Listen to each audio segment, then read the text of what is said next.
Hello everyone. Welcome to the first event of 2021 at Ladies of London Hacking Society. Tonight is our annual traditional career event. I wish we were able to be under the same roof together, seeing each other, but we have really good attendance here as well. So until things go back to normalish, this is the way. We have really nice talks tonight, very short, sweet, to the point, and giving you some practical advice rather than dragging on and boring you. We will start with Eliza in a second. You know Eliza, she's our founder, and then Annabel will talk to us about productivity and motivation. Annabel is our advisory board member. We get a lot of advice from her into our direction at LHS. Then we have Nathalie and Jenny. They're both from Cheltenham Ladies Hacking Society. And then Rosie will tell us about how to game the recruitment game, career search game. And then we will have a short break. And then David will talk about how the security job market is currently. And then Kimberley will talk about SIEM engineering, how she got the role and how it is going. And she's from our Newcastle chapter. Megan, my fellow London chapter admin, is going to talk about transferable skills, and Kathryn will do a Q&A. Kathryn is also from the Newcastle chapter, and then I will show you a quick demo of Juice Shop, and I will talk to you about what Juice Shop is. So without further ado, let's get going.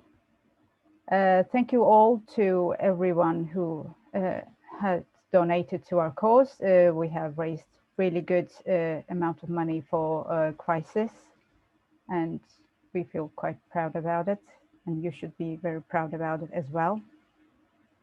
And thank you again and again. Thank you to Tech Talent Academy. If you don't know what they do, Eliza will also talk about this, but they're doing great things for our industry and for women in tech and who are trying to get into tech. So over to Eliza. So I will stop my share. I will pause the recording. Okay, try and talk without getting your new COVID double chin in. That's the task for today. So to start off with, I just want to say thank you everyone for attending, and sorry about my background. I'm absolutely in a pigsty at the moment, and I thought I'd be able to work out how to blur it out, but turns out we don't see anything. It's all good. I don't know how to use Zoom. Okay, so I just want to say a big welcome to everybody. You know, you are the reason that we volunteer our time to run a hacking society. We want you to be encouraged and feel empowered to gain as much as you can from it. So definitely make use of connections like the recruitment chat that's being started in Slack. Sorry, what was the name of that one, Didi? Career changes. Career changes. Definitely make use of that if you need to, if you're in that position. I know both those guys have some great knowledge.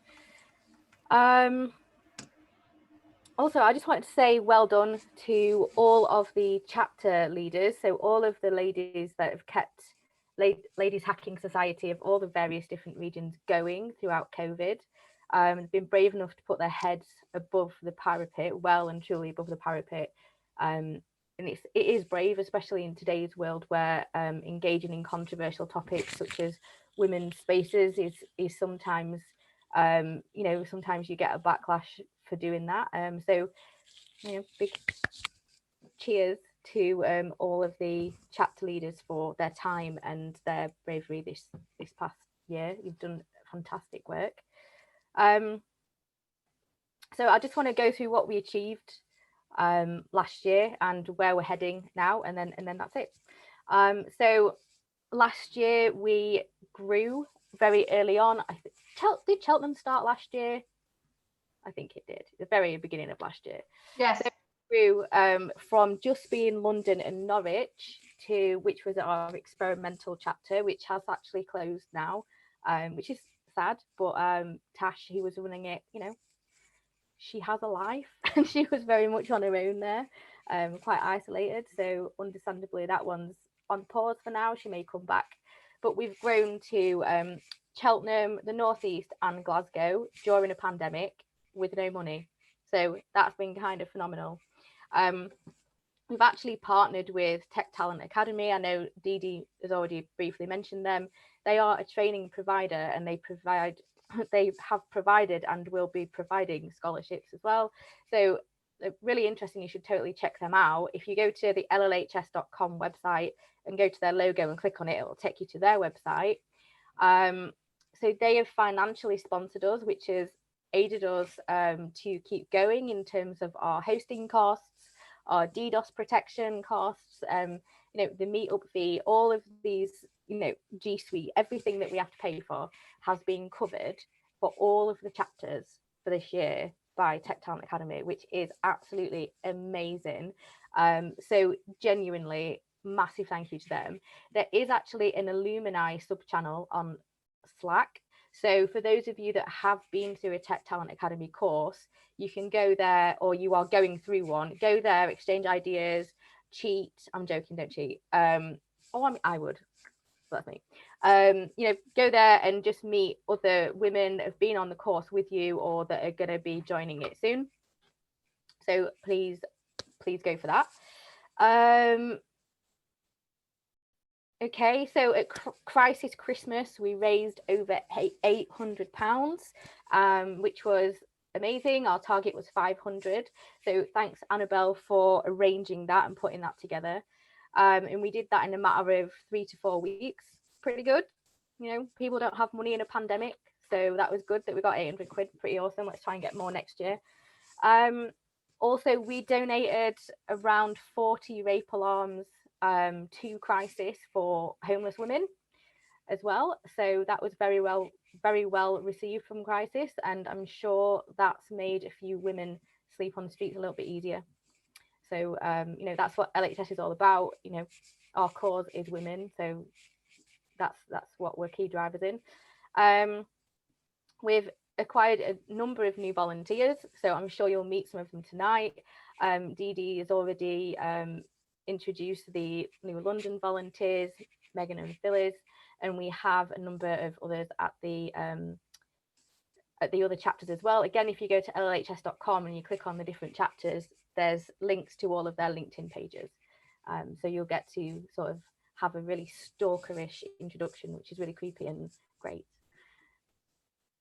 Anyway, never mind. Okay, so we launched season 2 of the podcast, and we're approaching season 3. So very well done to everyone that worked on that. I know Helen's very much been a key driver in that. So thank you, Helen. Well done. Absolutely fantastic. So where are we heading? So there are some changes, which is awesome. This, you know, partnership we've got with Tech Talent Academy, hopefully that's a long one. And we love them, obviously, and you will see us promoting them on social media. And it isn't just because they sponsored us, it's genuinely because so many women have come to LHS off the back of Tech Talent Academy, and genuinely their skills are phenomenally higher than many graduates that we've come across. You know, many people that have worked in industry for like maybe a year or two, quite new in industry. It's, as far as I know, I haven't been on any of the training, but as far as I know, it's very good quality.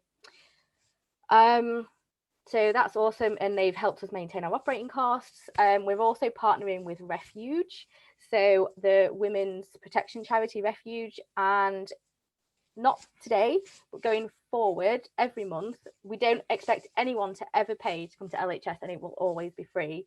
However, if you think, okay, this particular event, again, not this one, this particular event, I really got something from it, or I made an amazing connection, or I think I'm going to get a job from this, then you can text an LHS code to Refuge and donate, and it will go straight to them.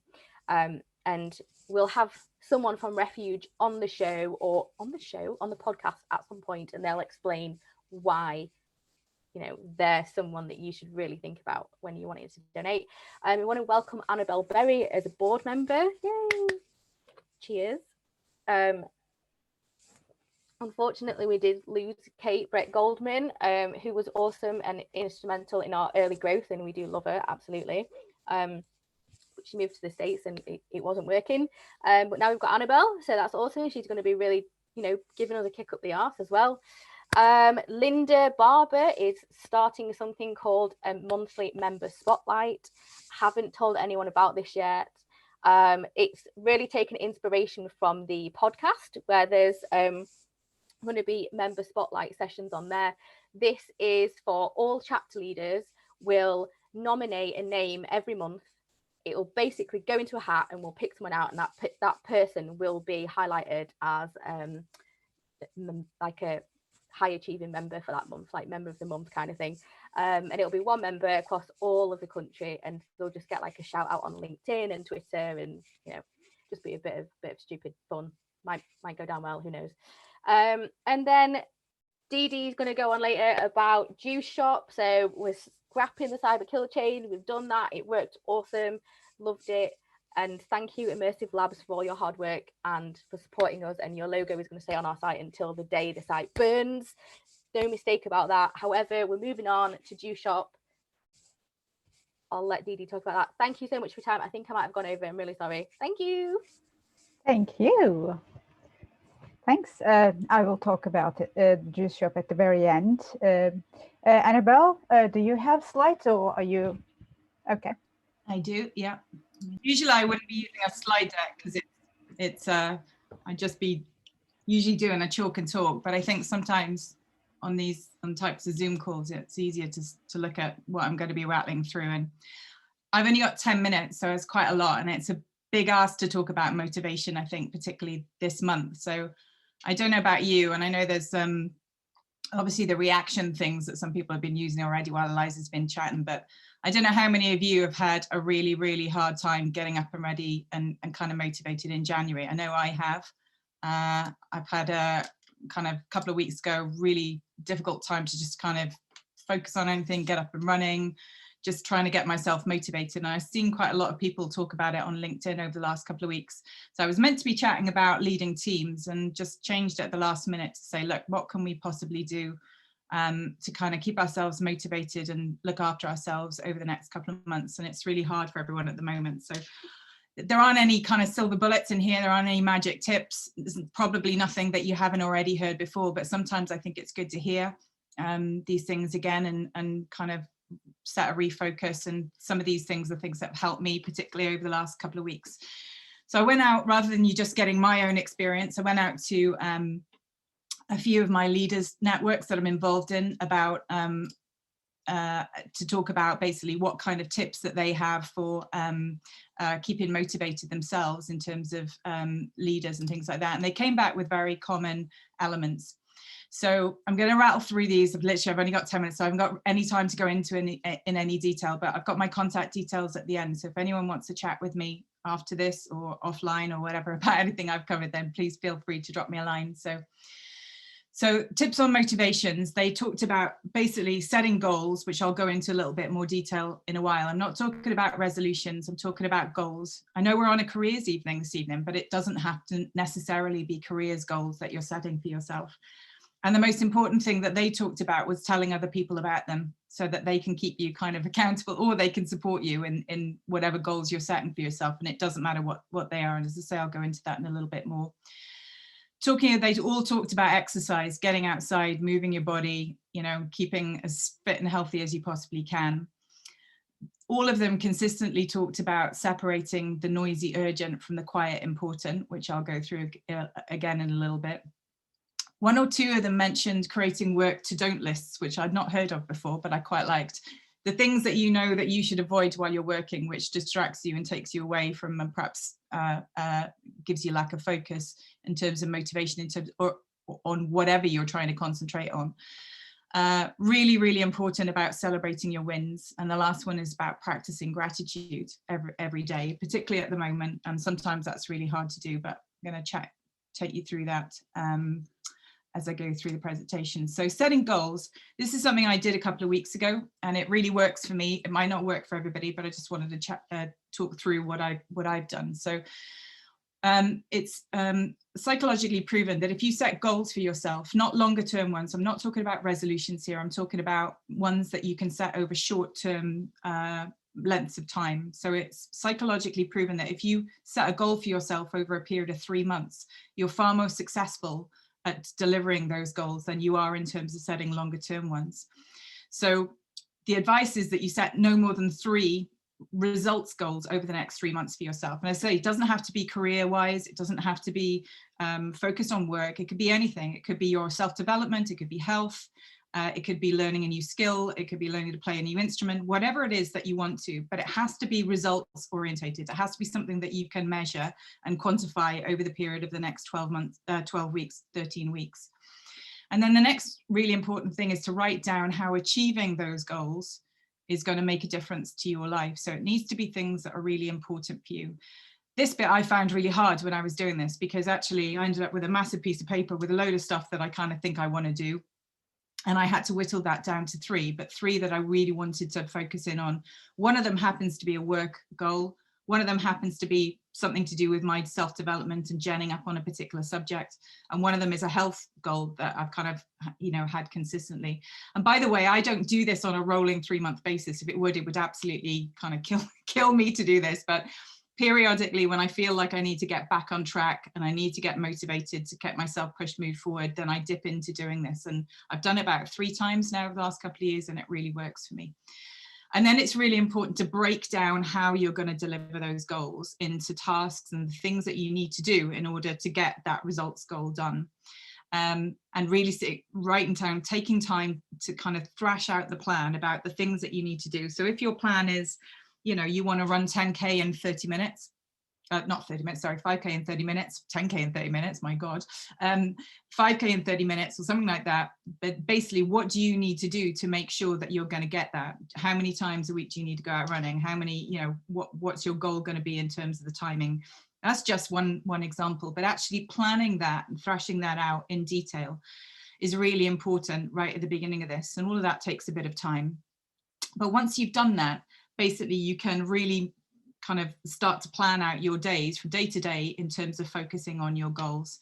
And really important is that you commit and write down why each of these is important to you and how you're going to reward yourself at the end of this. Because if you're doing this, it's a real commitment over a 3-month period, and actually having something at the end where you get to reward yourself for what you're doing is really, really crucial. So, oh, hang on, going the wrong way. Sorry. So making every day count. Why is that really important, doing all that groundwork? Well, basically, make sure you start your day by reminding yourself what you're trying to achieve. I don't know about you, but I can get lost in a million emails as soon as I switch my computer on in the morning, and I can get pulled from pillar to post, and I get to the end of the day and I haven't actually achieved anything. So actually making sure that you start your day by reminding yourself what it is that you're important. And again, it doesn't have to be work orientated. So make a plan before you start it, even that morning or that night. So I make a deal with myself. I was having a conversation with Mon and Barbs about this last night, actually. Before I have my coffee in the morning, I have to set a plan for my day. That's the deal I have with myself. And I'm far more efficient and motivated when I do that, because I know about what I want to get done that day. And make sure that you have no more than 3 targets that day, every day, that align to the goals that you've set for yourself. So what are the 3 things you're going to do today that are going to move you towards those goals? And make sure you schedule time in your diary to get them done if you can. Eat the frog, do the hard things first. I'm an absolute queen of procrastination. I could put off as many tasks that I don't want to do, all day long. So eat the frog, or if you've got several frogs on your desk, then eat the biggest frog first.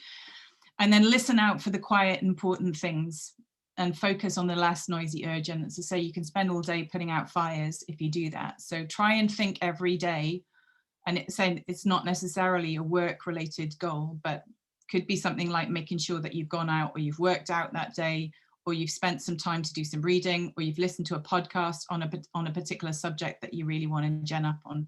And trying to do all of these things will really make a difference. And then this is going on to the taking stock and the starting to measure side of things. So start off the day by writing down the things that you're grateful for. And if I'm really honest, over the last 6 months, that's been really hard to do sometimes. It's really hard to find 3 things sometimes that you're grateful for with everything going on. But even the little things like people checking in on you, you know, grateful for my health, grateful for some music I was listening to, whatever it is, it starts your day off in a really good, positive way. And it's really important at the end of each day to review the day that you've had, and again to review it against your goals. And these little habits, no, it sounds like a really kind of strict structure, but these little habits will really push you towards your goal, because every day you're going to be thinking about, what is it, the thing that I want to get done? What is important to me? And how am I making sure that I'm making the most of my time to move myself towards that? And to take a moment to think about the lessons that you've learned during that day. And then right at the end of the day, write down the wins that you've had. That's another really key thing. And all of the really successful people that I know in my network do that every single day at the end of each day, and then end the day with the things that you're also grateful for. And that's really good to keep your mind as positive and upbeat as you can. Quite often that day, I don't feel like it, but then I go and dip into what I've looked at over the last couple of weeks, and that really helps me in terms of, you know, the people who've been really influential in my life, or the things that, you know, I'm grateful for moving forward. So really important to take stock. Being kind to yourself. It's really, really hard right now, and it has been for a long time. I read an article back in September which talked about the 6-month wall, which we all experience when we're in a period of sustained high stress over a long period of time, and we hit a mental wall and a physical exhaustion wall.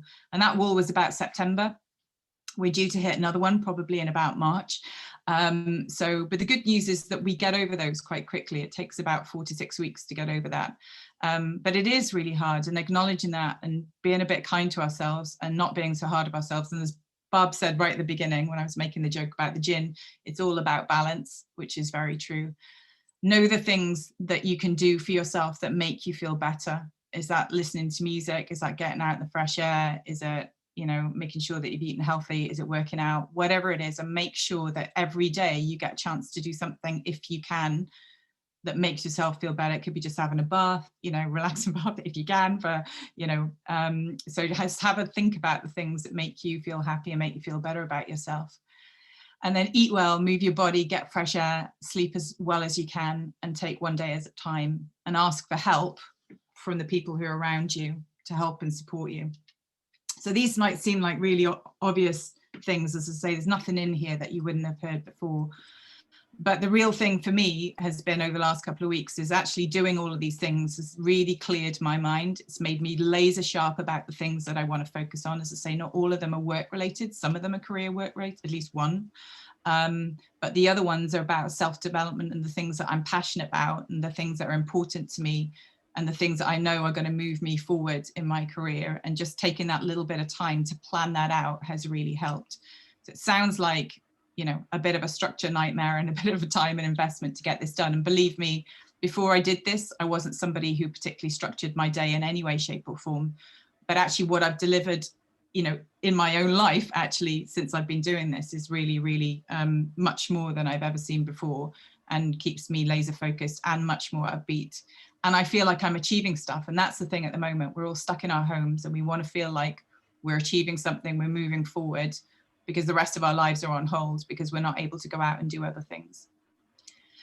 And the last thing I'm going to leave you on, because as I say, I've only had 10 minutes. So hopefully this has been 1 or 2 things in there that might have helped. But I saw this earlier on in the week and I wanted to share it. It's a quote by, God, I can't even see her name now, so to move me, Marianne Radmacher, which says, "Courage doesn't always roar. Sometimes courage is the voice at the end of the day that says, I'll try again tomorrow." And I think that's really true. So I just wanted to leave you guys with that. So, and my last slide is just my contact details. So obviously I'm on the Slack channel.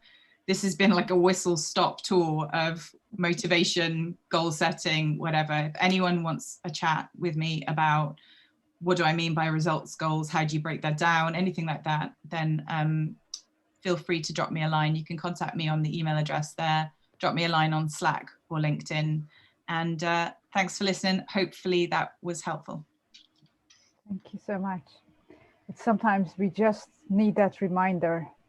And one of those lines might have helped someone hugely. So thank you so much, Annabel. We're moving on to Nathalie. Hello.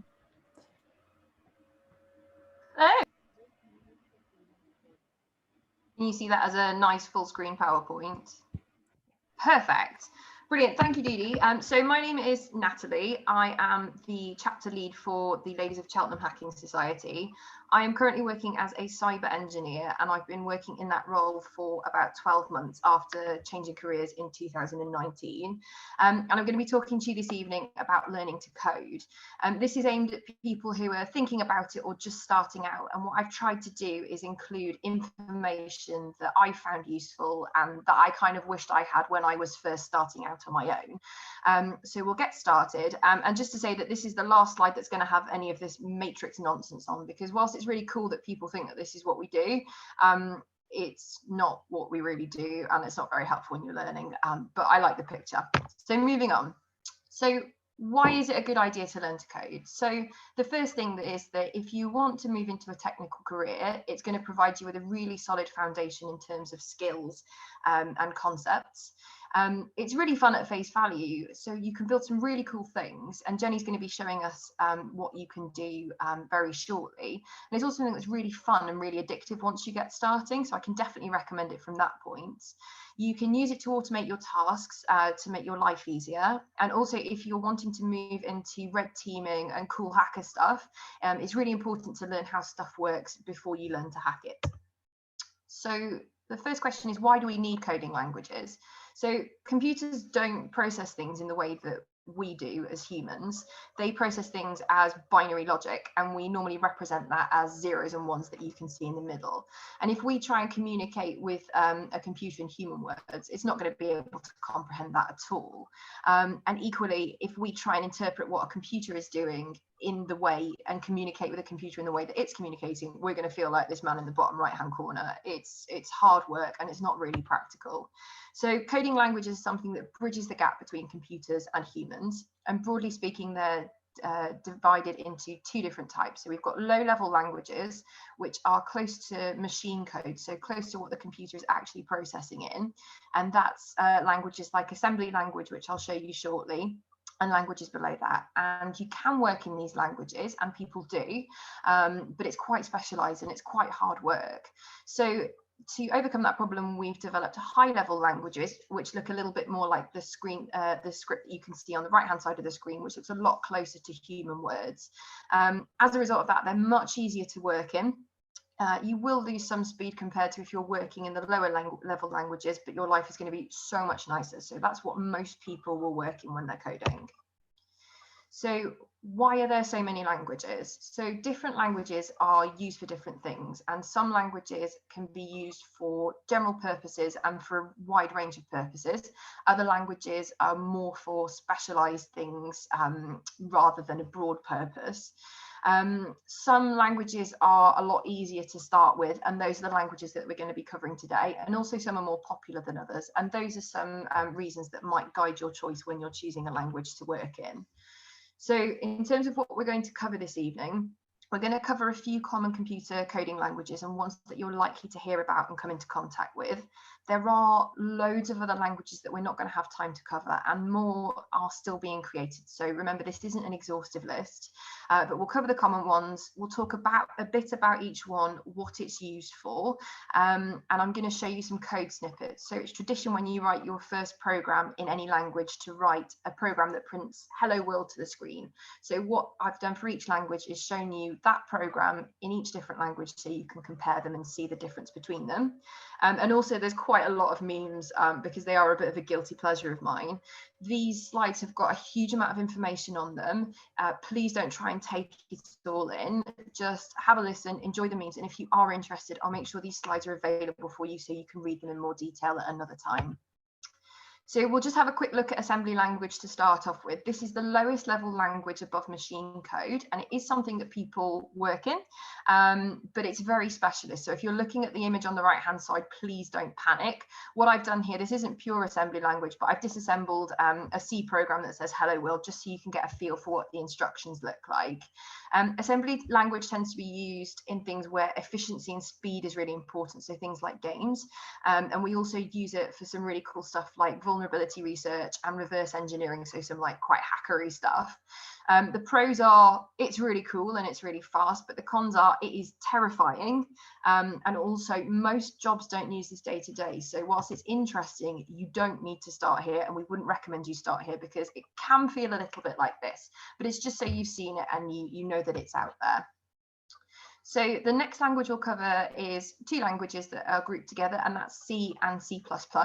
And if you look at the code snippets on the right-hand side of the screen, you can see that already it's starting to look like human words that we can understand a little bit better. C and C++, they're what we call lightweight, so you don't need to download a huge amount of software to run them on your machines, and they are portable, so most operating systems will support running C code, so you can run C code on a lot of stuff. These languages are used for building things like operating systems, so you'll see the logos at the top of the slides will tell you what each language is used in, so things like Windows, Android, Linux. Python, the higher level language that we'll talk about later, is actually written in C, and because the code is lightweight, it's used on things like smart devices. So we've got a nice dishwasher here because that's the code that's going to be running on things like that. The pros of C is it's a really great foundation language, and if you're feeling brave and you want to give it a go, you'll learn a lot of concepts and you'll have to do a lot of things that other languages do for you. So if you start with C, everything is going to feel a lot easier afterwards. Downsides of C, it is a little bit scary looking, so you do have to put your brave pants on, and it can feel like quite a steep learning curve. Also, it makes you stick to your concepts and do everything very well, because if you make any mistakes in C, so sort of your memory management or how you're handling information, things can go wrong, like this cartoon will show you. And also there's a fun little link if you want to look at the slides later of things that can go wrong when you if you're not paying attention with C. Moving on, so Java and C# are another pair of languages that you'll commonly hear about. Java is very widespread, is used very widely and can run on a range of platforms. C# is a Microsoft version of Java. These are both high-level languages, and you can see the snippets on the right-hand side. They're used for all sorts of software, desktop and mobile applications and games, and you can see some examples in the top right-hand corner of your screen. In terms of the pros, these languages are really widely used, and when you're starting out, they're relatively friendly languages, so definitely worth considering. And C# is more of a Microsoft implementation, but Java can be run on loads of platforms because of the way it's run. In terms of limitations, I personally don't use a lot of Java because of some of the lower level cyber stuff it just can't handle, but equally it's really widely used, and Jenny does some really cool stuff with Java, so definitely worth looking at when you're starting out. Oh, and here are some memes. And also we're going to come on to JavaScript next, and just to let you know that the only similarity between Java and JavaScript is the name. They're not really related in any other way. So JavaScript is the next one. It's another high-level language. When we think about JavaScript, we tend to think about things like graphics and animations on websites, but actually JavaScript is a full programming language, and you can do quite a lot of stuff with it. So there are games that are built in JavaScript. You can also use it for full stack development. So as well as the stuff that you can see as a user, your server infrastructure, and your backend as well. So it's a really useful language to use. It's great if you want to do creative stuff and web development. It's a really useful language to have a go with. And if you look on the right hand side of the code snippet, you can see again, it looks like it's quite a friendly language to when you're new. In terms of the downsides of JavaScript, it does tend to be most widely used in web stuff. So if you're not keen on web stuff, it might not be something that you come into contact with. And also it is a little bit like Marmite, and we do make fun of it. But just because people are a bit snobby and make fun of it, don't be put off. It's definitely worth considering, and there's a lot of stuff that it's really useful for. But equally, if you use it and you don't like it, don't worry, you're not alone. And the final one we'll come on to is Python. Python, again, is another high-level language, and Python is really, really popular.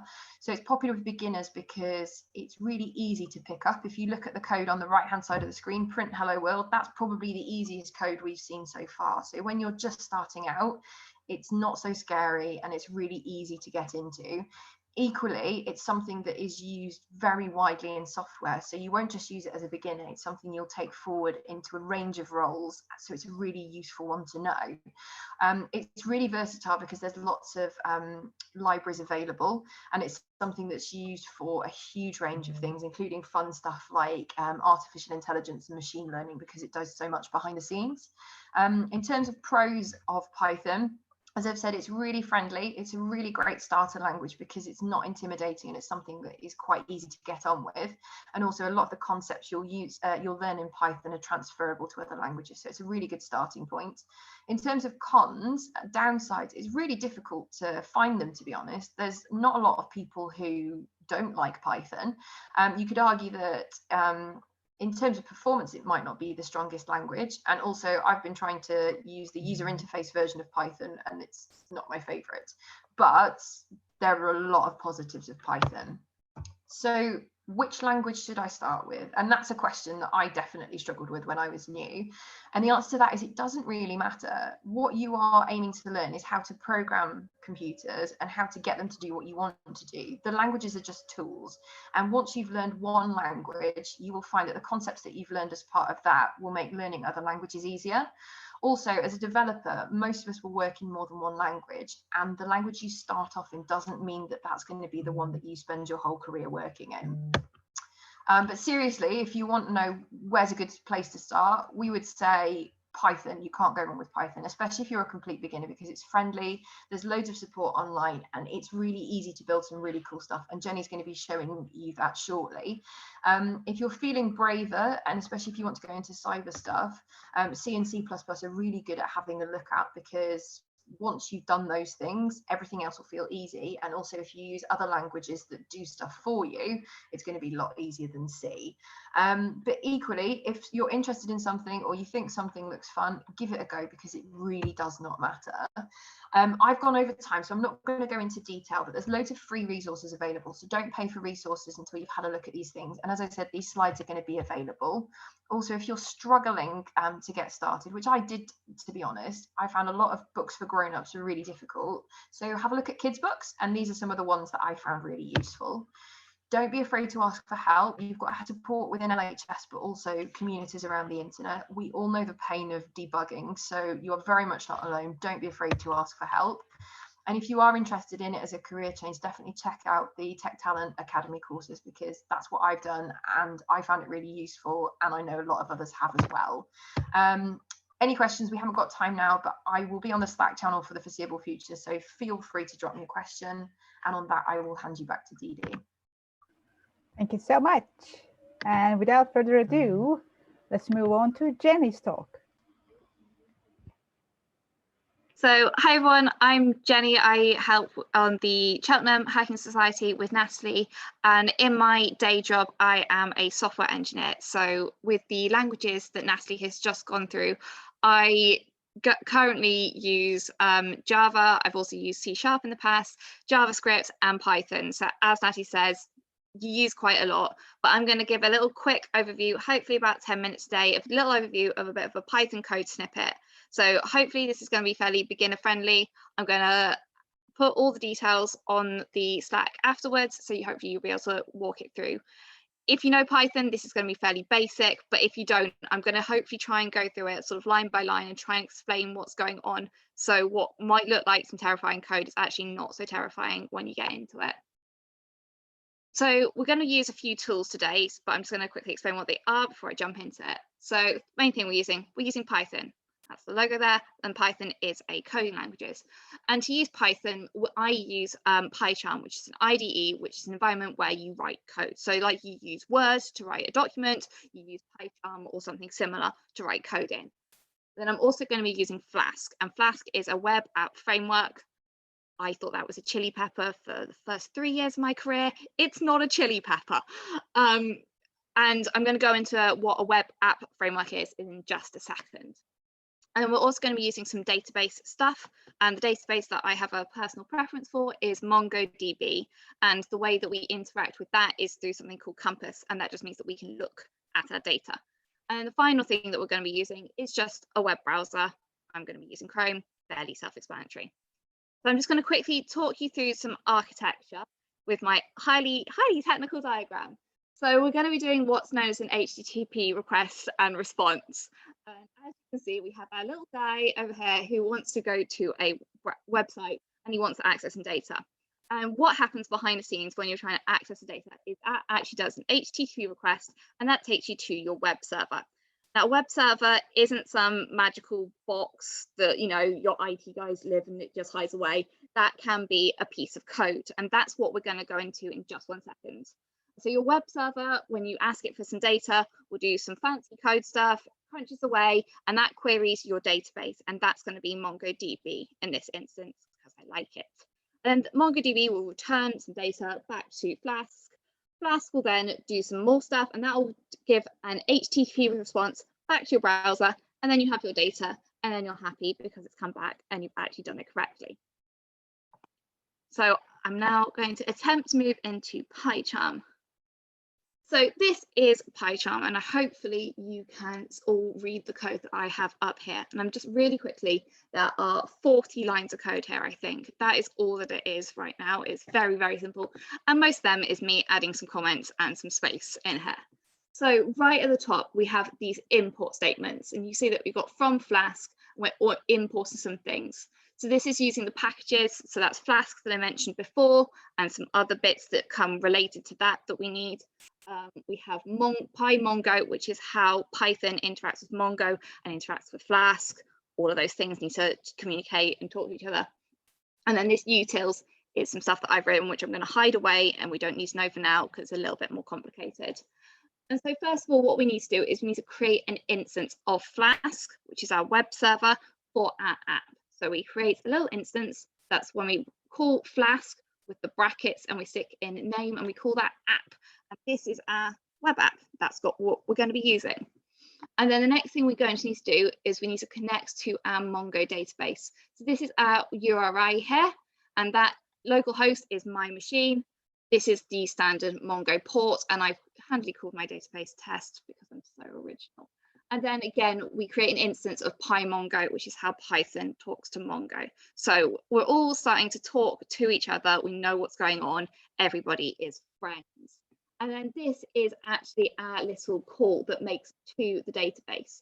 And this is what's known as a GET request because we are getting data. There are other kinds of requests as well, but we're just going to get some data back from our database, which I'm going to show you on the browser in just a second.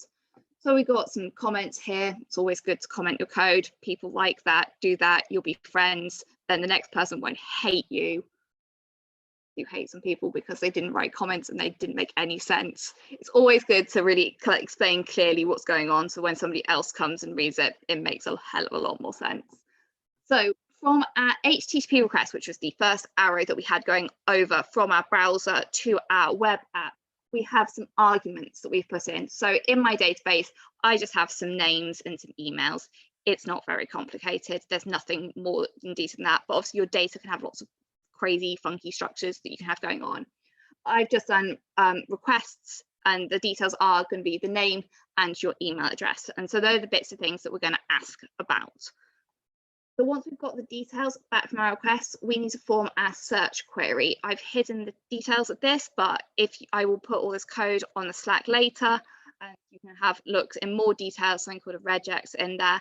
And that's how we form our query about where we want the name to be, if it's going to be case sensitive, could we have characters before or after our name and email address, things like that.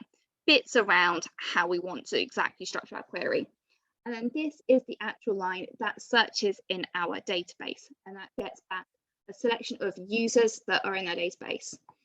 And then the last couple of little bits we need to do, this users isn't quite in the format we want it because I've said that I want to change some little details. So I have just tweaked it into the output that we want, and then we return it. Just straight at the end, we return it. And it has to be in a format called a JSON document, which is just how we do our HTTP response back. That has to be in a form called JSON. I don't remember what it's called. I think it's JavaScript object notation or something along those lines. Someone can correct me later. And then this is the actual bit that runs. So when I click run in this code section, it runs this, and that is app.run. That's all it takes to get our code started. So I have preloaded this up down here, and you can see it says running on 127.001.5000, which is just my local machine and a port. So I'm going to quickly, before I show you the magic, so I can prove that I have data in my database, I'm getting back what I'm telling you. This is MongoDB Compass. This is just a way of looking in our MongoDB database. And you can see that I've just got 3 entries. We've got me at Ladies Hacking Society, me at another email address, and we've also got Nathalie. So you can see we've got a little bit of a range of data in there.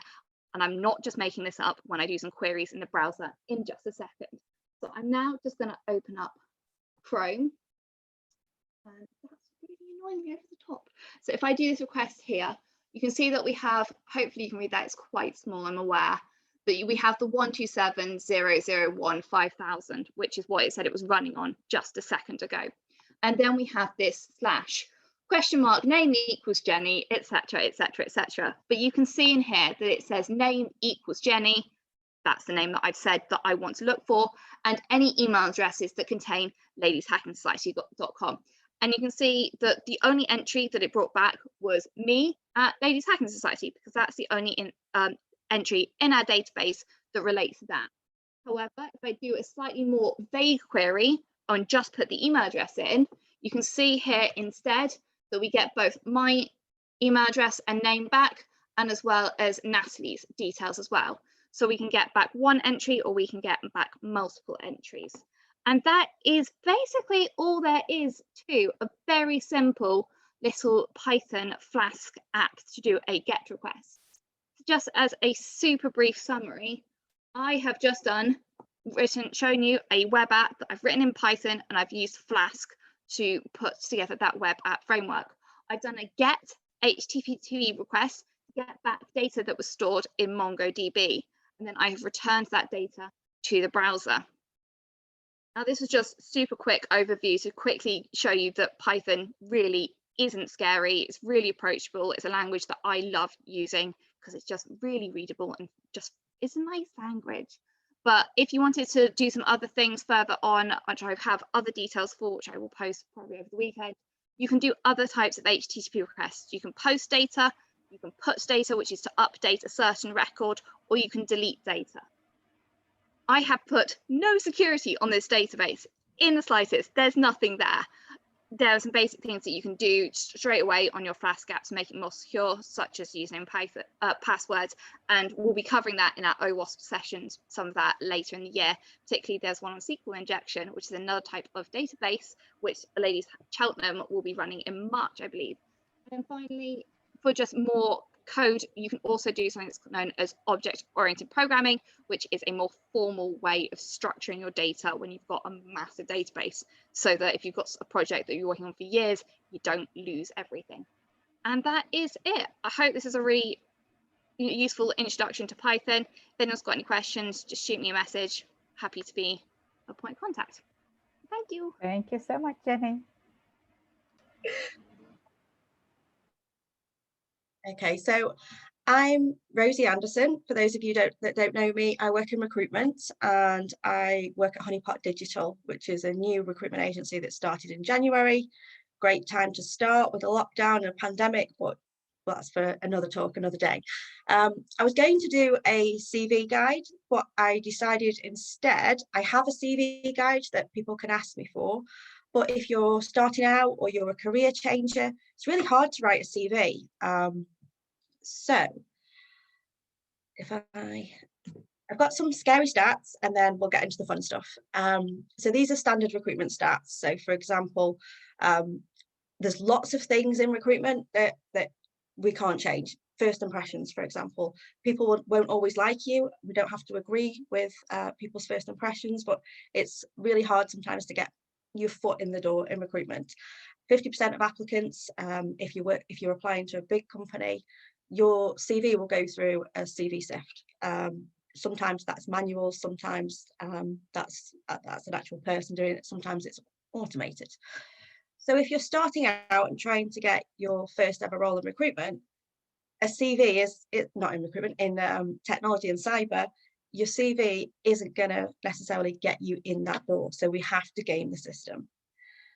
And to do that, I always advise anybody to create a portfolio.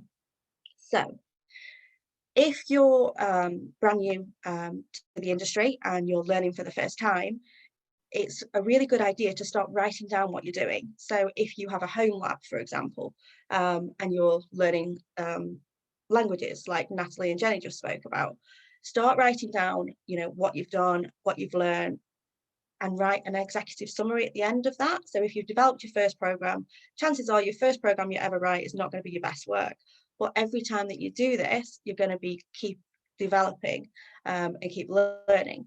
And I'm sure a lot of people will tell you, everybody thinks sometimes before you learn about pen testing that it's all really cool and funky, but there's a lot of report writing that needs to happen with most of cyber, whether it's writing for the board, whether it's writing your reports after your pen test reports, whether it's writing policies. So being able to write executive summaries is a really important skill. If you're starting out, you think, okay, well, I don't even know where to start. What can I do first?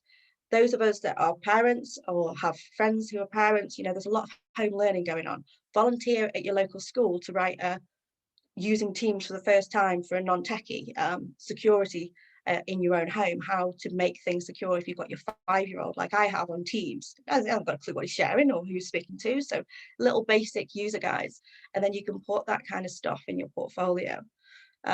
If you go to cons meetups like this, I heard Eliza say at the beginning, we've got loads more volunteers. I'm sure you could always do with more volunteers. It's a great way to build a portfolio and get experience. You know, when the world relaunches again and we can get to go to cons and drink beer and actually see people in the flesh, volunteer at a con if you can, you know, if it's in your local area. Local latest news and latest attacks, latest threats, you can write about that. How can you, what do you understand, for example, about SolarWinds? How, if you were to advise a business for the first time about security and how to secure themselves against that attack, what would you advise they do? And create a policy or create a blog. After you've been to events, after you've been to listen to talks, you can then obviously write about it, blog about it. You're getting your own brand out there, and if you want your next role in cyber or tech or whatever it might be, you're going to have to find a way to create your brand, and obviously who you are and what you're learning is valuable. So with a portfolio, you know, put in there what your home lab is, and don't think you have to have the latest kit and, you know, a massive server that you bought off eBay with lots of techie stuff within it. You can just have your laptop and be able to go on, you know, have a Hyper-V platform, go on to Vuln, go on to Hack the Box and start trying to break things that way. Once you've created that portfolio, you then need to start kind of applying for jobs or thinking about how am I going to get my first job? Is it going to be volunteering with somebody? Is it going to be after a con or after a talk? Reach out to people. So one of the things, we did a similar talk to this at B-Sides Leeds 2 years, heavily pregnant, last January, this time last year. And Dan Cuthbertson said, if somebody came up to me or after an event said, I really like to talk, but have you thought about this, this and this? That would make them stand out. And if somebody contacted me on LinkedIn to say, I'd really like to work for you at, I'm not going to say where he works, but you can find him on Twitter and LinkedIn, and contacted me and said, could you have a look at my portfolio? Could you help me? Could you give me some pointers of things that I should be learning? I'm really keen to develop. Could you help me that way? That would be a really good way to reach out to him, because obviously he'll get lots of people who will come up to him or say, can I have a job? And well, actually, no, you've got to think, how am I going to make myself stand out? After talks, you can reach out to the speaker and say, I really like to talk, like we've done today. I want to learn more. Can you help me? If I want to research in this area, where would you look? You know, the industry is generally a really good, helpful industry. You know, most people do like helping each other and will reach out. And sometimes a lot of people get requests to be a mentor though. And actually by saying to somebody, I've created this portfolio, could you give me some pointers? That's actually an easier thing for somebody to say yes to, because it's a shorter period than will you be my mentor? Well, I don't know what that involves. I don't know what you want from me, kind of thing. It's a being quite specific about what you want. Podcasts, obviously, I know the ladies have a podcast. There's loads of fantastic podcasts out there, ladies being one of them. Afterwards, reach out to the speakers if it's somebody that you're really interested in, and say, how did you get started? You know, what if I wanted to work in your industry, could you tell me what it's like? Cyber's massive. And I get all the time in recruitment, I want to work in cyber. Great, what area of cyber do you want to work in? Don't know. Okay, go away and do some research, and then I can, if you want to be a pen tester, I can tell you what courses, you know, people are really rate and what they don't. If you want to be, you know, if you want to go into security analytics, if you want to go into AppSec, there's people, there's always like key people that it's good to follow. Obviously Jane Franklin is really well known in the industry. I know Nathalie, that's how that was, I think she was one of the first people who kind of inspired you into cyber. But there's so many great resources. It's just hard, and I know it's hard when you're career changing to know where to start. So hopefully this will help. Don't be afraid to use LinkedIn, or Twitter. You know, there's famous people on Twitter, there's famous people on LinkedIn, but build your portfolio first and then reach out to people to say, actually, I'd really like to work for your business. What do I need to do? Could you put my portfolio in front of the right person? Sorry, just another very quick anecdote. One of the things that we did, and I think this is where I met Nathalie for the first time, and we had an event to get women into roles, and we invited a couple of clients along to meet some of these fantastic ladies. We didn't show any client anybody's CV because there is unconscious bias. There is, you know, there's always that kind of unconscious bias with a CV. If it's somebody kind of starting out or career changing, that there can be that. I think there was 20 women in the room. Afterwards, nobody even asked to see the CVs because they were inspired by how amazing the women were and how much they knew about cyber and what they wanted to do. So if there's a way that we can gain the system, if you're career changing, and show your passion and show what you're learning, and I'm sure David will probably back me up on this as well. One of the things we get told all the time, which is really hard in recruitment, is it's all about the mindset. I want somebody with the right mindset. I want somebody who keeps learning, and it's really important for the mindset to be right. So sometimes you'll go back and say, okay, well, let's fix this broken CV transactional recruitment process and show you how people can show their aptitude and their competencies, and a portfolio is one of the things I would definitely recommend for you to do. That's me. I was probably really quick. Hopefully I didn't speak really fast, but you can reach out to me. I have got a CV guide as well, but it was about 20 pages in terms of how to create your CV, and loads of tips that way that I can share with you all. And yeah, don't be afraid to reach out to me. Thank you so much, Rosie. My name's David Manfield. Oh, sorry. And yeah, I run a cyber team, which is a cybersecurity recruitment business. I thought what I'd do today, which is a little bit different, is I basically got a data set of about 3,500 jobs, which were posted between January last year and January this year. So I've done a bit of a breakdown on those because, you know, I thought it was interesting. Hopefully you guys find it interesting as well. First of all, you know, we got some statistics here, some of which I think you know, kind of show the level of the market growth at the moment in terms of the year-on-year threat to businesses, as well as the increase, you know, in job opportunities for people that are either in or interested in getting into the cybersecurity space. So, you know, as you can see here, there's definitely a challenge because, you know, up to 50% of businesses are struggling even with a basic layer of cybersecurity.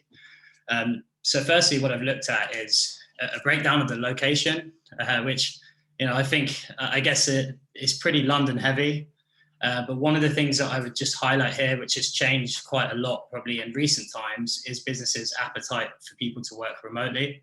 So I wouldn't let this deter anybody that's not based in London, because if there's a job and you think the job's interesting and you think it's a fit, I would go for it, because the chances are there's going to be flexibility. You know, businesses now have realized they don't need everybody to be in there 5 days a week. So I think, you know, go for the opportunity. Don't just prioritize a location. Then I think what I've got here is kind of a breakdown of the different sectors. I'm sorry if the text is a little bit small. I wanted to include as many of them as possible. So, you know, if you think about it from a sort of split of around 3,000 jobs, you can see that, you know, I guess the wider bracket of software companies is the largest sector, and followed by like the sort of obvious ones like banking and insurance. But I think you do see that throughout different areas, other industries are definitely ramping up in security. And I think to some extent, this might be led by things like compliance. For example, there's definitely a big increase in, you know, the transport and sectors like that, where they're pushed to improve their security standards. So I think, of course, if you're looking at the biggest hirers, you know, go for tech companies or look at the banking insurance domain, but be aware that from this graph, you can see that it's a pretty broad spectrum of companies that are hiring. So then looking at the sort of wider bracket of, you know, what's the breakdown of the roles, what are people hiring for? I think, you know, this gives you a sort of generalist overview. I guess security analyst is always going to be a large chunk. And then under specialist, I think I've took a more detailed look at this, so I'll show you afterwards. But I think that's sort of banding up from anything that could be SMEs, specific sort of areas which you could go down, maybe AppSec, threat intelligence, incident response, those sort of areas are kind of banded under security specialist. But I think just to kind of point out a few points on this, I think for a lot of people that are first getting into security, the security analyst or security engineering paths might be considered the biggest chunks where you could get into. And then, you know, probably evolving from that, you know, if you look at the sort of architecture or head of piece, you see that it's relatively small. And I think what's interesting is the section on penetration testing is definitely becoming a larger area. But just looking into the data set in a bit more detail, I found that was because last year it looked like there was a few businesses which were just hiring a crazy amount of pen testers. Yeah, so then look, just doing a bit more of a kind of deep dive on the different areas, you see that, you know, cybersecurity is super broad. You know, there's several areas that you can get into. I wouldn't kind of rule out any because, you know, the route in is through perhaps general paths. And then from there, if you really hone your skills, maybe you can move into a more specialist area. Some of the areas which I think, you know, probably are on the big increase would be around cloud security, as more organizations are going cloud first and pushing that angle. And then I think the application security piece is also very popular and kind of on trend at the moment. But I'd say from a perspective of people that are trying to get into the industry, what you want to do is maybe research some of these, figure out what you might want to do, you know, not tomorrow, but further down the line, and then look at maybe what the route could be for you to get there. Definitely, I think it's been touched on in a few of the talks tonight, having that kind of breadth of technology experience, perhaps in coding skills, infrastructure experience, is really going to help you to then, you know, evolve down different areas of security. So yeah, these are just a few considerations which I thought I'd run through. Of course, firstly, if I look at the remote working piece, I think a lot of people are kind of nervous when applying for jobs because they think that, you know, oh, it's too far away or it doesn't suit me. To give you some examples, this year, you know, I've had jobs in London, Sheffield, Edinburgh, and people are pretty much working remotely from anywhere in the UK, sometimes even outside of the UK. So there's definitely a shift, and I'd say, you know, it's been tough for everybody working remotely at the moment, but maybe it's pushed kind of businesses in the right direction with having that flexibility.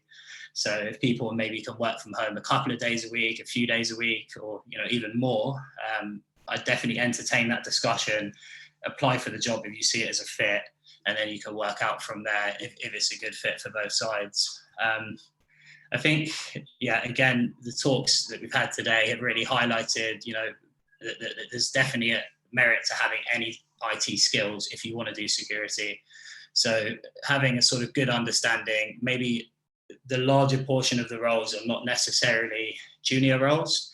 So if you can get into an IT role, for example, if you get hired as a developer, you show your passion for security, maybe then you can kind of pivot into application security space at a later date, or even, you know, other areas as well. But definitely have a broad understanding of the wider skill sets, and then you can develop from there.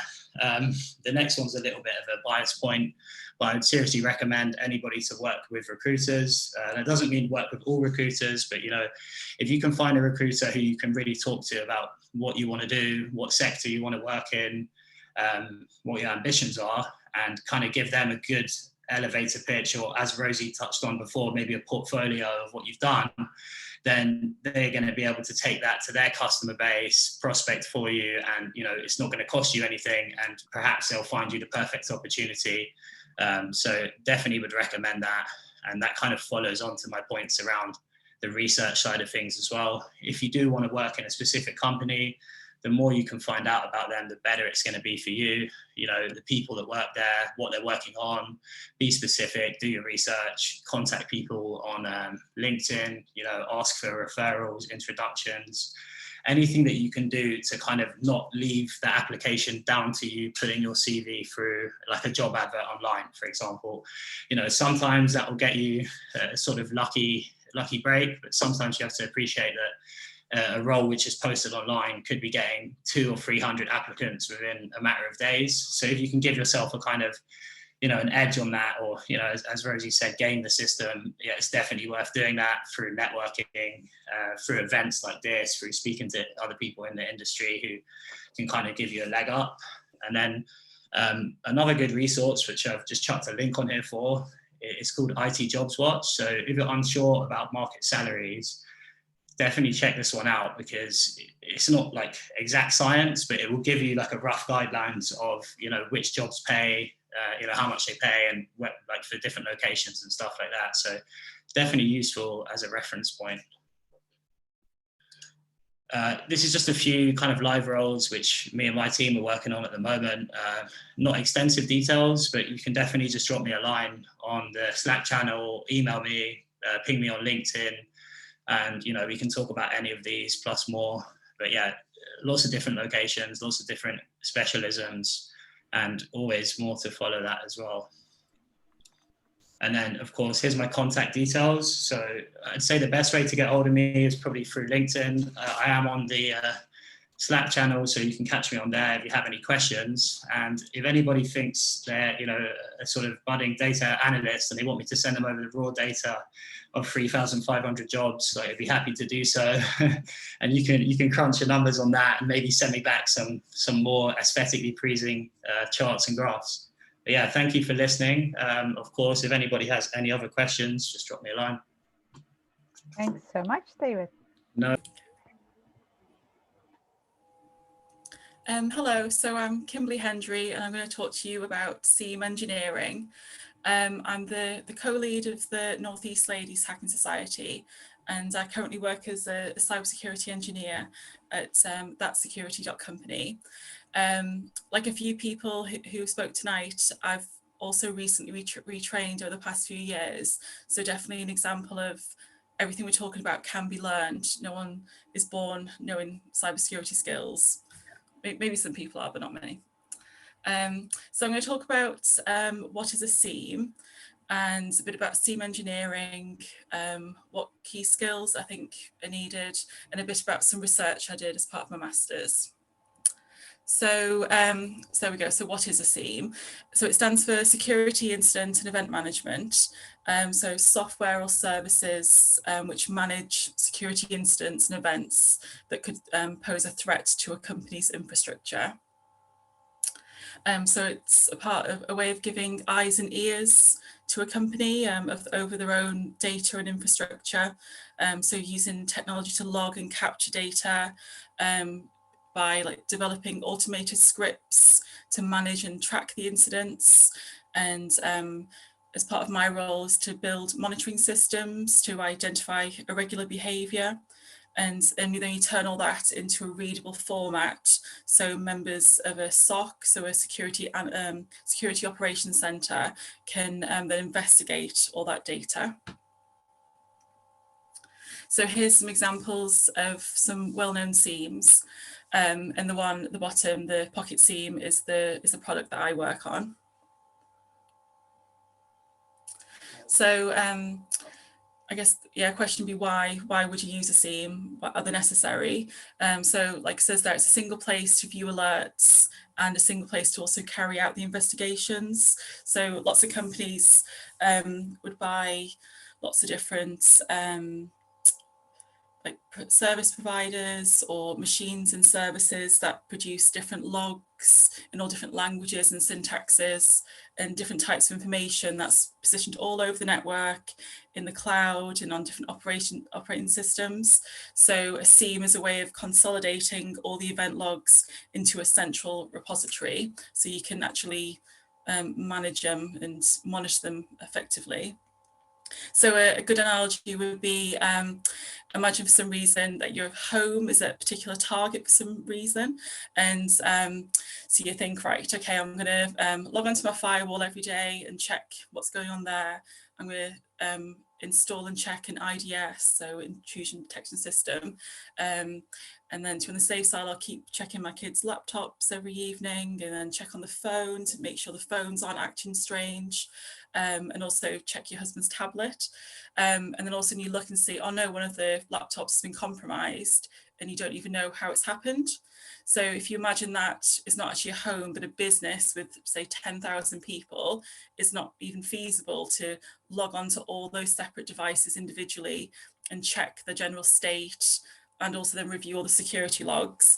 So having a centralized point is a good way, like I say, to have eyes and ears on a network, which helps you protect your endpoints, your software, users, and then quite importantly, the actual data. So a big part of the SIEM is setting rules and rule sets as part of configuring it. So I guess rules, like it says there, alerts events triggered by rules. So a simple example would be if an admin account has been attempted to be accessed quite a few times and locked out. So if the rule states after 3 attempts, that's all that's allowed, the account maxes out. And then, so that means that rule has been set. So then an alert is then fired off. And so why would you do that? Obviously, because you want to, without that rule, you wouldn't know what's going on, or the attacker could have an unlimited attempts to try and log on to your admin account. So this gives you clues that there was potentially an attacker or even malicious insider in your infrastructure. So here's a high-level overview of the type of architecture that a SIEM could have. So what I mainly work on is building and installing and configuring the sensors. So you'd have a sensor on your Google Cloud, up in Azure, on AWS, we'd have some on premises as well, or on-prem as the professionals call it. And then all this, the sensors pick up the data as it goes through via things called taps or spans. And then it's all sent securely back to the master and the storage where it gets analysed. And it means that analysts themselves can log on, like either on premises or remotely, and log on and have a good overview of what's going on in the actual system. And like I say, would use rule sets that would trigger alerts all over the place to show you unusual activity that could be investigated. So what is an actual SIEM engineer? So quite a few of the activities I've talked about just before is obviously things that are part of it. And then there's things like making recommendations to people, also, like I say, monitoring the systems, and you've got to report findings and feedback back to the management. So having some sort of communication skills and report writing is important. You're going to be helping plan the strategy as well for the company and work out what's important to them, what needs to be protected. So therefore, what you need to have eyes on and what needs to be alerted on and sensors on. Trying to automate this defense as much as possible. And then a big part is also training up people on not just information security, but also how to use their tools as well. And here I've listed a few key skills that seem to be not just common in lots of job descriptions, but actually things that I've noticed myself that are important. So I definitely say some ideas around cyber security methodologies and current trends. So there's lots of research as part of the role. So you want to know about emerging trends and hacking techniques. So looking at a bit of threat intelligence, and knowledge about networking. So things like TCP IP and the OSI model. And it's important to know about common ports and protocols. So I still have post-it notes all over with the most common ports and protocols, just as good hints. And then, as Nathalie and Jenny spoke about earlier, some coding skills are good to have to help with the automation as well, really, and also the configuration. So I'd say languages such as Java and Python, some Bash scripting as well, because we're using Linux, or PowerShell. And then here I've listed, so communication, so being able to communicate with different departments, different parts of the business, so not just the security teams, you might have to interact with the parts as well, and be able to work well with others, so you're collaborating with them to help defend the whole company. And you've got to have some creativity and problem solving skills, so you're going to be designing these, obviously the help of other people, but designing these systems. So you've got to, you're constantly solving problems and doing research. So attention to detail is important as well. So just finally, as part of my master's, actually a lot of people from the LHS know I did lots of interviews and surveys of women working in the industry to find out what skills they have and what they class as valuable, and to talk about their experiences in the industry.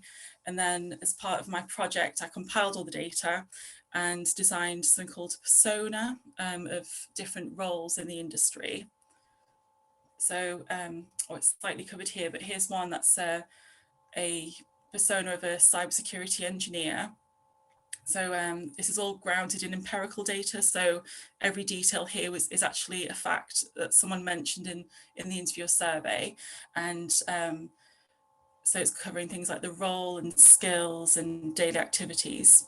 And I designed a few more personas as well. So we're going to present those a bit later on in the year at an event. So these should hopefully be helpful as role models for people and inspire people and help with writing job descriptions as well.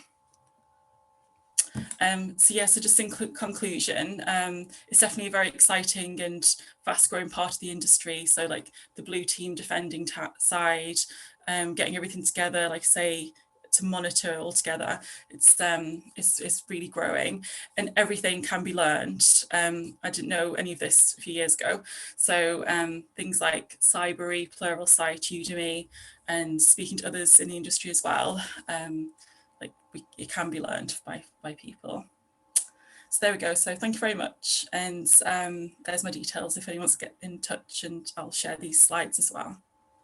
Thank you so much, Kimberley. Sure. So welcome. Hello. So I'm Megan. I'm one of the London admins, and I'm here to talk about transferable skills into cybersecurity. So maybe you don't think right now that you have the skills, maybe you're doing something completely different, but I'm kind of here to say that actually as an industry, what we need is new ideas, new ways of thinking, different perspectives, and different ways to approach the problems that we already have and new ones that will come. So tonight, I'm going to cover a bunch of transferable skills that I find have helped me in my cyber career. But I want to stress this is by no means a complete list. So, it's more to kind of get you thinking about, what skills do I already have that I already use, either like at home or at work that actually also benefit cybersecurity. And you're going to notice I went a little mad on the GIFs during this presentation, but hey, there you go. So the first of these is really, I think, that you need to have a passion for learning because, technology is changing, attack vectors, different methods. And, you know, yes, we definitely want to be good at basics as well. But I think I noticed when I joined the industry, this huge pressure to like stay up to date with everything that's going on. There's, you know, as we've seen kind of even in David's presentation, there's tons of different jobs that you can find. The cyber industry is quite wide, so you have a ton of choice as to kind of what you want to go into. And it just means, you know, you're never going to know everything, but there's an opportunity to learn a lot. So I kind of feel like everything that you learn adds to your job in what we do and improving security. So basically, I think it's just good to be naturally curious and into learning new things. And as it shows here, I know I feel like I learn something new every day. So the other thing that I think I use a lot every day is kind of analysis and critical thinking. So, you know, whether we're blue team or red team, you know, whichever side, you're kind of analyzing, determining patterns, you know, you might be looking for holes in a defense or looking at the current vulnerabilities, things like this, where, you know, a lot of times in security, there's complex scenarios, complex architecture, you know, and we're really there solving problems is the way that I look at it. So there is a lot of kind of that analysis bit and like taking a step back and trying to put the different pieces together to determine, you know, what's really going on, what's the next step, you know, what else do I need to know to get where I need to be or to make that decision. And then communication, it's key in any team challenge. But really, I think as well, you know, yes, women get a rep for like, oh, being chatty and talkative and, you know, communicating so much. But I think that's a good thing. And I think it's a skill that's in high demand because, you know, that means that we can communicate our findings clearly. We can offer suggestions in a way that makes sense to the other person. You know, giving thought to how to approach certain things, like the way you approach someone, you know, a CEO or a CTO in my case, is going to be different than the way that I talk to one of our security architects or infrastructure guys. And to be able to kind of code switch between those two and be able to speak, you know, both in a technical way, but then jump into speaking in a more general way or just in a way to fit your audience so that you can get your point across, I think is really important, both in, you know, speaking, but also in writing and what we communicate that way through presentations, through reports, everything that we share as part of our cyber career. So this one I went really crazy, but it was just because I couldn't decide which one I liked more. You know, my background is psychology for people who don't know. So for me, I really see the emotional intelligence and understanding human behavior as important as well, because I feel like that's what gives us the ability to kind of understand how to approach people, to build relationships, to be genuine, and really, you know, build those kind of blocks that we're going to need to influence and to make changes happen. So, you know, if we can't understand the, you know, the person on the other side of the scenario, like, why should they care? You know, what's the benefit to them? What aspects of this, what will it bring to them? You know, if we can't get people to care and be engaged, whether that's at work or, you know, if we think about securing the world and awareness, if, you know, if they don't buy into it, they're not going to do very much about it. So, you know, I think that human behavior side is quite important.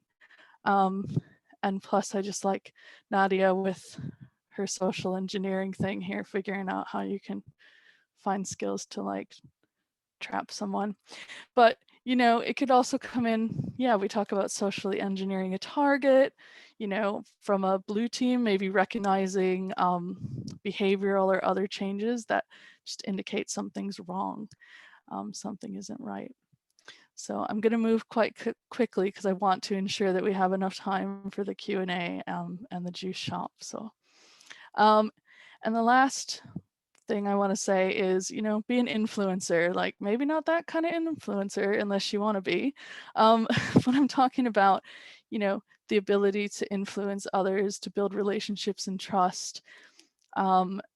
You know, as I talked about with the human behavior piece, well, we can use that to then influence decisions and behaviors. So what actions do we want to be taken? You know, where do we want to go next? And how do we steer people to follow us on that journey? You know, what's going to get them to buy into that journey we want to take them on? You know, whether that's improving some security measures or getting them to let us in the door. Like, no, I really do have an appointment with, you know, the CEO. Yeah, I'll just go sit in his office and wait. It's totally fine. But, you know, I think that is also quite important. But, you know, that's not the only skill really. So I hope you have found this presentation useful. I know it's been quite quick, but I really do love meeting new people. And I just encourage everyone who is considering a cyber career to just go for it. Like, you do have the skills, you do have, you know, ideas to contribute, and yeah, you'll love it. So that's all I have to say. Thank you. Thank you, Megan. And as Megan said, we do need more diverse people into the industry. Thanks. So the next up is Kathryn with Q&A session. Kathryn, I'm guessing, do you have slides? I'm not sure you will have slides because it's a Q&A session. Do we just open the floor to questions, or do you want to do some introduction? So I can do a bit of introduction, yeah, no problem. And I think Eliza might be going to do an Alan Carr on me, or a David Frost, or I was thinking more like I was gonna go Alan Carr, but then I realized actually I've got more of a manly voice. So I might have to do a Jonathan Wassey. You do your intro. All right. So I'm Kathryn Cardose. I'm part of the team with Kimberley and Mel for the Northeast Ladies Hacking Society. I'm currently head of cybersecurity operations at Virgin Money, and I've been in the security game about 8 years now, but been in IT about 15, so half and half. So that's a bit about me. Security operations is really interesting, cover a load of stuff. Sometimes you don't know what you're going to get. Some of the things that Kimberley talked about, everyday stuff for me and the team. We'll look at a bit of pen testing, the output, vulnerability management, all the exciting stuff. So yeah, it's really boring. And I think some of the things that you've just talked about, Meg, are amazing. It's probably stole some of my content, but that's cool.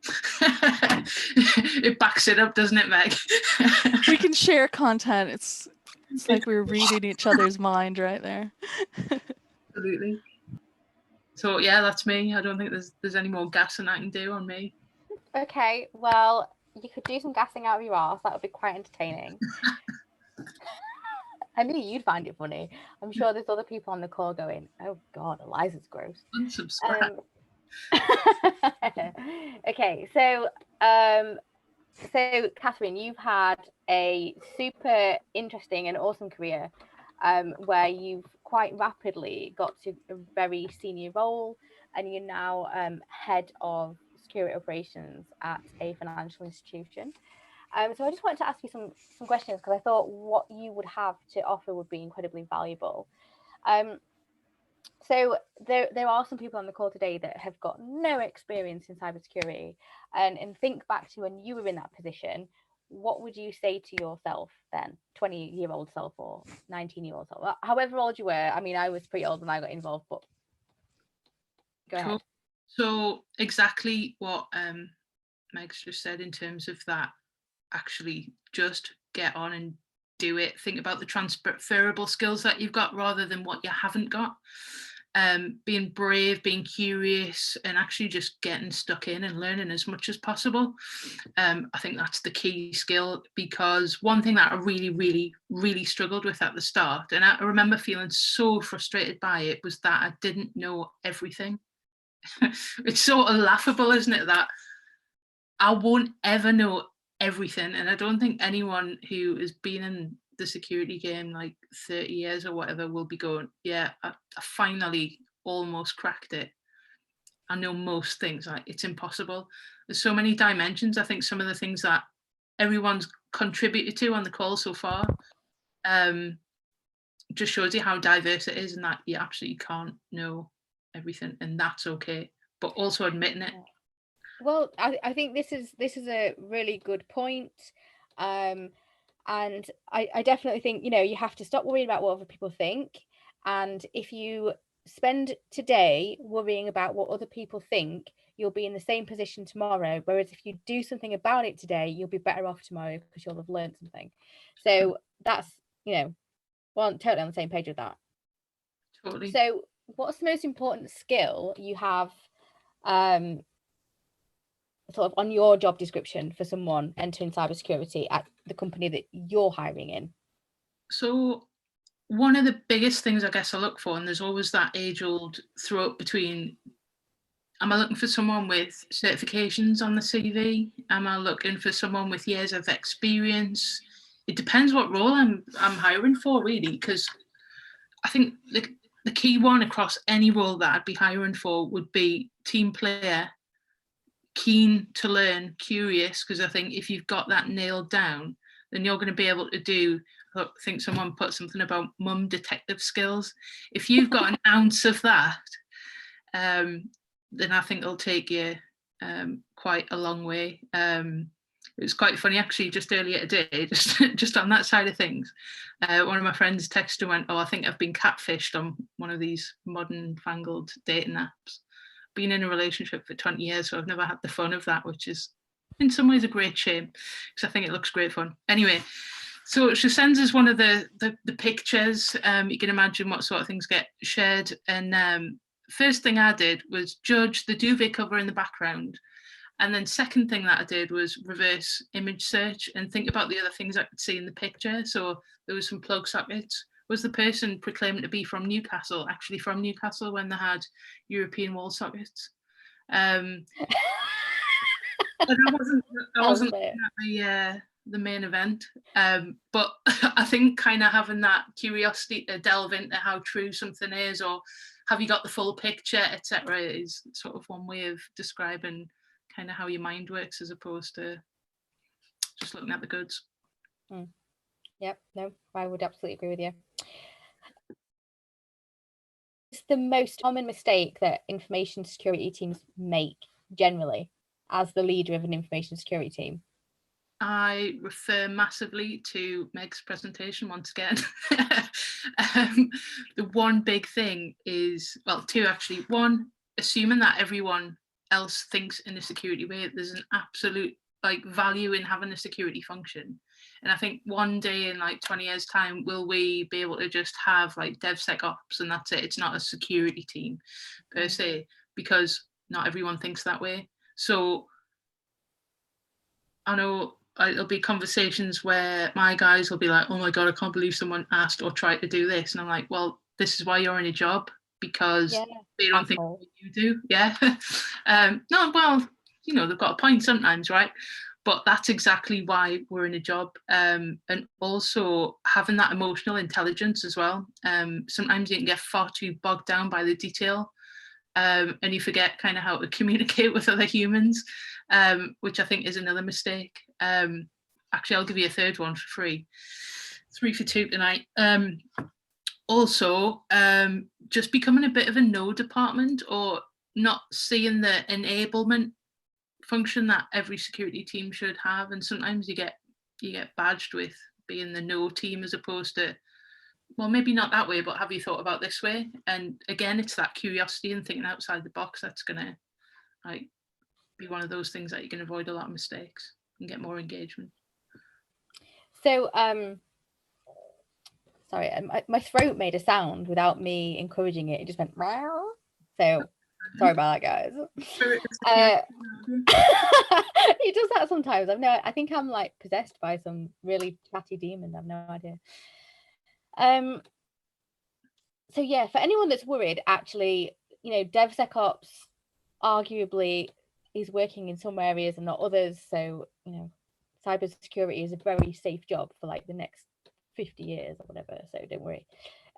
But on the point of being the no team, the money drain team, how do you make the most out of being a leader of a team in cybersecurity and having no budget? Because let's face it, even the biggest companies complain that they don't have enough budget.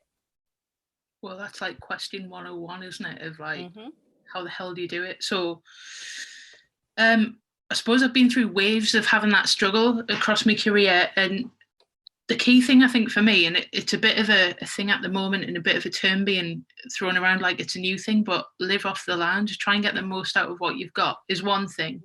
Because I think most departments over the past, 10 years have just went, shiny tin, amazing product sell, put it in, right, that's brilliant, it covers that aspect. And then there's something else comes along and you buy that product and suddenly you've got a team that's got, 15 different product sets to manage, and they don't get the love and attention that they deserve, and you end up using 10% of a product rather than maybe 80 or even 75, which would be pretty good in some cases.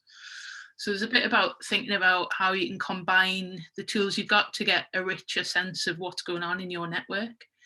In terms of the budget challenge, that's a really tough one, because again, a bit like IT generally, if it's working, it's a silent spend. You just see money exactly draining out the bottom of your budget. And how do you prove that actually it is a valuable function to maintain? If you're not having an incident, if you're not having a breach, how do you then give it a price tag? It's a really difficult one, because on one hand you can go, look at all these stats, this is amazing, isn't it frightening? Which kind of works as a place for it, right? But on the other hand, absolutely not, because it shouldn't be a fear factory. But if fear factory gets you money, then who's arguing? Yeah, I mean, there's that, but then there's also the element of underutilization. Just so many companies, even companies that don't have a great deal of budget, massively underutilize the tools that they've got. And while they're trying to figure that out, they've got another company coming at them and saying, oh, actually, have you heard of this hack? You could be a victim of that hack if you don't buy this shit. There's absolutely crap, and it's got the functionality of the thing you've already got. So all of these companies that, they're trying to do that in a lot of cases, companies are genuinely trying to do their best. It's in their best interest to not get hacked, to not have a data leak. But there's so many vendors out there that are massively inundating them with shit, which is a really bad thing. And I won't go on about it because I'll talk about it forever. But what I wanted to do was just ask you, what is the thing that we should be talking about as an industry that we're not talking about? There's quite a few things, isn't there? But what's the thing that comes to mind that you're like, why does no one fucking mention this? I think probably gaps in tooling.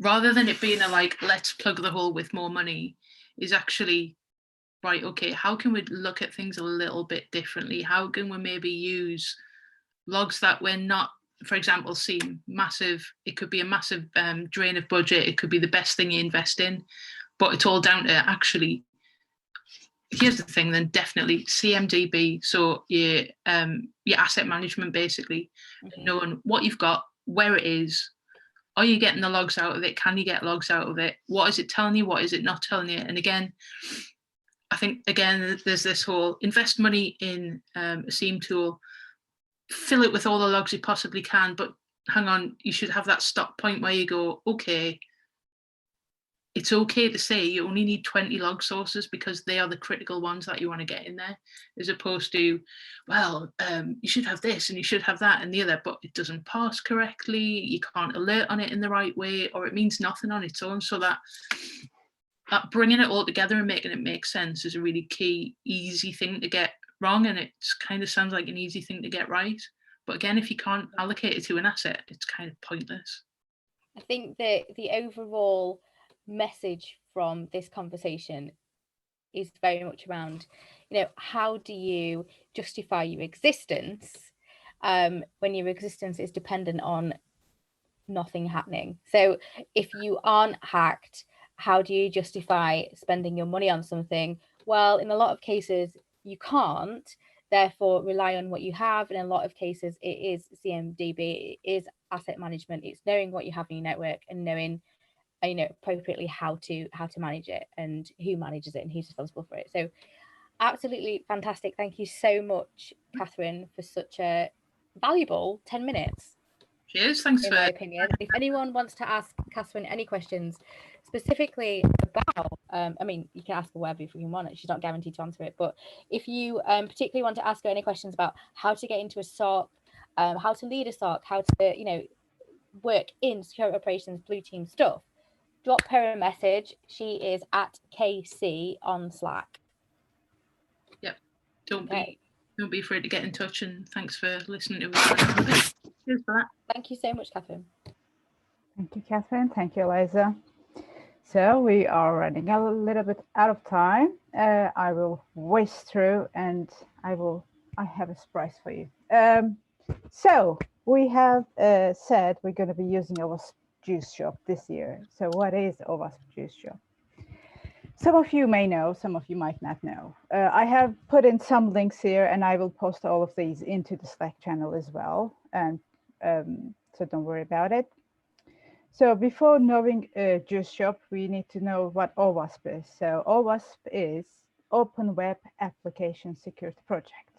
So it is a nonprofit organization. It's global, and they provide so many free tools, resources, and documentation standards, even risk frameworks and maturity matrices that you could use right away now, and it's all free, and it's all done by volunteers who are passionate about these subjects. We do have good relationships with OWASP, and Juice Shop is, and you probably have heard about OWASP Top 10, which is their most famous project. It's every 2-3 years they came up with all the biggest vulnerability categories that are ruining the web applications, and they have this for mobile and other stuff as well. But what we're here to learn about is the Juice Shop. So Juice Shop is the brainchild of a guy called Björn. He was also one of the OWASP leaders. It is a vulnerable and intentionally vulnerable web app. So it is a shop selling juice and some other merchandise. So it looks like a normal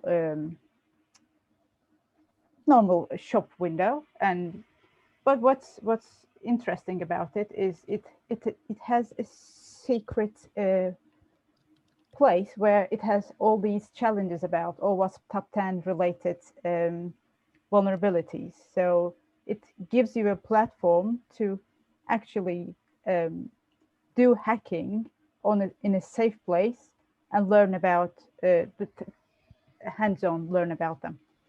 So I have a few exercises here, and I'm not going to go through them here, but I have created a video for you on how we're going to use Juice Shop, because if I was to do it right now, it takes around 15 minutes to set it up. Therefore, I have made a YouTube video for you last night.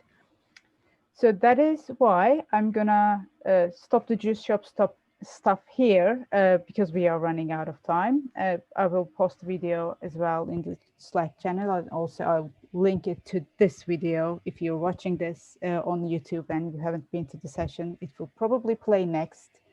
So that is it. Any questions so far?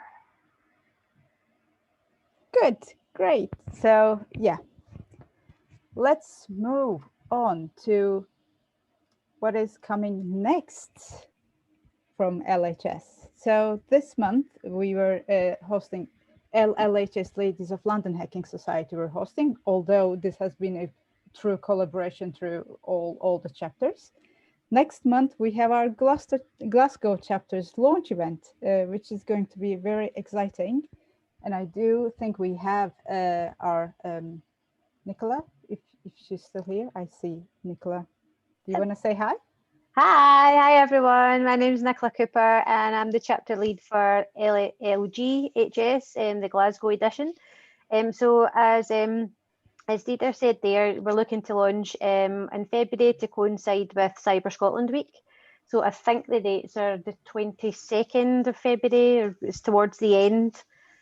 So please come and visit the page if you're not already signed up, and keep an eye out for our launch. Yep, exciting times. Thank you, that's great. And in March, Cheltenham will do a juice drop exercise on SQL injection. So it is very important that you guys watch that YouTube video and get your lab set up. In April, we will go back to LLHS and we will do a special event, which is a secure by scenario event. We will have an incident, a security incident, and you guys will be try to get to the bottom of it, understand what has happened. It is a real fun and a great learning exercise. So those are what are coming next, and that's where I will leave you for tonight.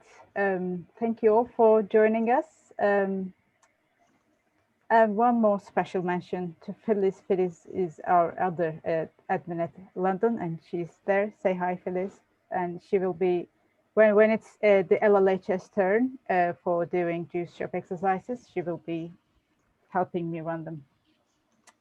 That's great. And that is me. Thank you all, and good night. Thanks, Didi. That was great. Thank you. Bye, Thanks, guys. everyone.